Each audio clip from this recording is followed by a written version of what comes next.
नमस्कार मित्रों। तो आइए, जैसे हमारी आपके पीछे चर्चा केंद्र और त्रिकोण से राज्यों कैसे बनता है उसकी चल ही रही है। तो अपनी यात्रा मेष और वृषभ लगन तक हो चुकी है। आज बारी है मिथुन लगन वालों की।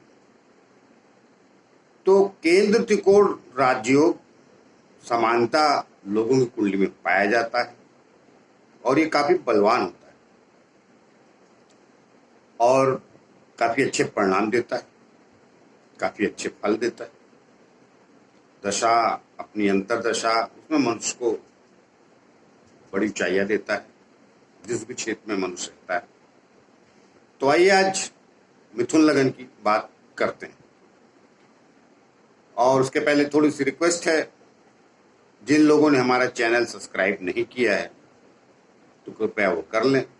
उससे हम लोगों को बल मिलता है कि हम सही दिशा में हैं, लोग कितना हमें सही मान रहे हैं, अच्छा समझ रहे हैं या नहीं। लाइक शेयर करना मैं हमेशा ही कहता हूं, वो आप लोगों की श्रद्धा के ऊपर। तो आइए बात करते हैं मिथुन लगन की। तो देखिए, मैंने इसमें सिर्फ केंद्र और त्रिकोण लिखा है। केंद्र ये पहला स्थान, चौथा, सातवां और 10वां, ये 4 स्थान केंद्र होते हैं। 5वां और 9वां ये त्रिकोण स्थान होते हैं। तो अब इसमें 7 और 11 3 लिखा हो तो ये लग्न है आपकी, ये लग्न है, मिथुन लगन है आपका, इसलिए यहाँ 3 लिखा है। यहाँ कोई भी संख्या लिखी हो जाए, लेकिन ये पहला घर ही होता है। यहाँ से गिनेंगे 12 घर तक हो सकते हैं। तो 1 4 7 10 5 और 9, ये बीच के केंद्र और ये 2 त्रिकोण। तो इनको जो है, केंद्र को विष्णु स्थान भी कहते हैं और ये त्रिकोण को, ये त्रिकोण जो दोनों हैं, इनको विष्णु स्थान कहते हैं। तो इनका जब संबंध होता है प्लैनेट से, अर्थात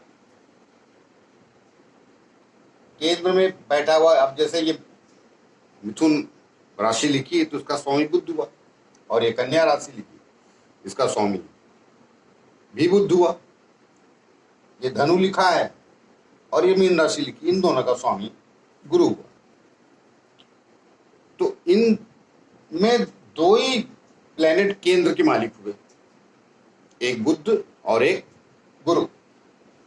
और त्रिकोण का मालिक कौन हुआ? शुक्र। और एक त्रिकोण का मालिक शनि हुआ।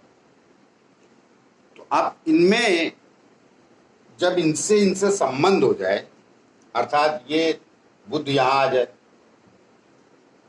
इस स्थान पे, या शनि इसका मालिक है कुंभ राशि का, तो यहां चला जाए, या यहां चला जाए, यहां चला जाए, जहां भी जाए केंद्र से संबंध होना चाहिए इन दोनों का।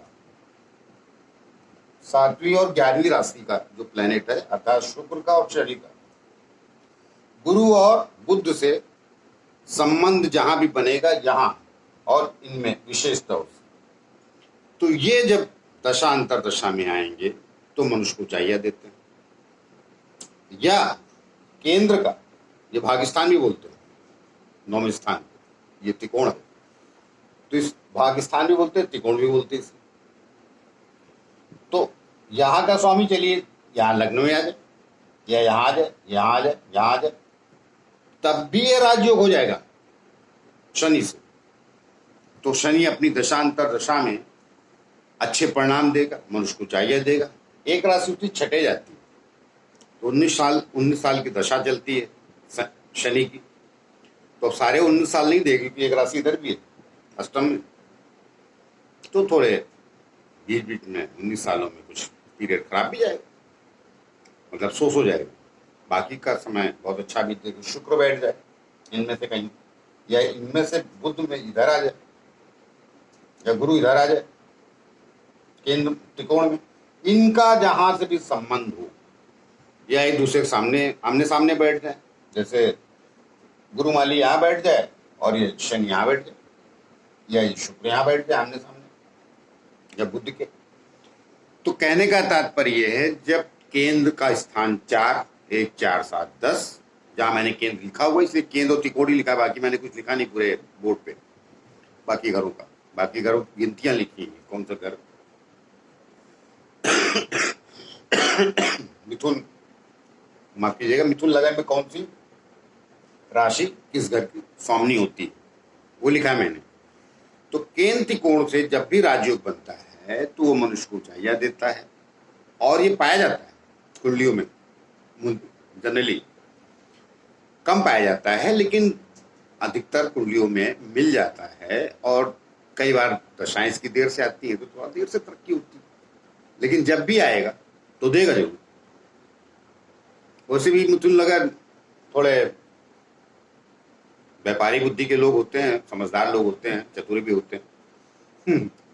तो कुल्ले देखे इसका संबंध रहेगा अगर आपकी कुंडली में, तो अपने काल कार्य में अच्छा फल देगा। हाँ, एक बात और बताता चलूं, कई बार प्लेनेट अब सबके केंद्र में तो बैठते नहीं, कई बार प्लेनेट तीसरे छठा स्थान है, ये 8वां, ये 12वां, ये दुख स्थान माने जाते हैं। इसे भी पराक्रम स्थान मानते हैं। तो पराक्रम भी अर्थात आज की दुनिया में संघर्ष, पराक्रम मतलब क्या, संघर्ष।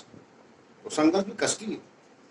इनमें अगर इनकी केंद्र त्रिकोण की युति चली है, मान लीजिए गुरु और शनि यहाँ चले गए, यहाँ चले गए, यहाँ चले, तो ये संघर्ष बढ़ा दी। अर्थात सरलता से जो काम आपका होना है, जिसको कहते हैं खुशहाली से जो राजयोग मिलने वाला था, वो कष्ट से मिलेगा और एक उम्र के बाद मिलेगा। जीवन का आधा काल तो ले ही लेते हैं, 45, 42, 45, कई बार 55, 56 भी क्रॉस होने के बाद मिलता है, लेकिन मिलता है।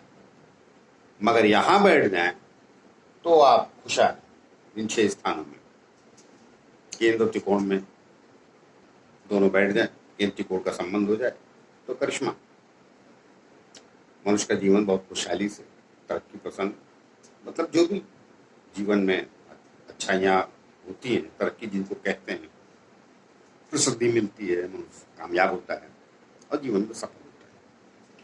तो आइए एक बार फिर से रिक्वेस्ट करता चलता हूँ कि जिन लोगों ने मेरा चैनल सब्सक्राइब नहीं किया है कृपया कर लें। आइए मिलते हैं आगे किसी और लगन के लिए, तो तब तक के लिए आज्ञा दीजिए, नमस्कार।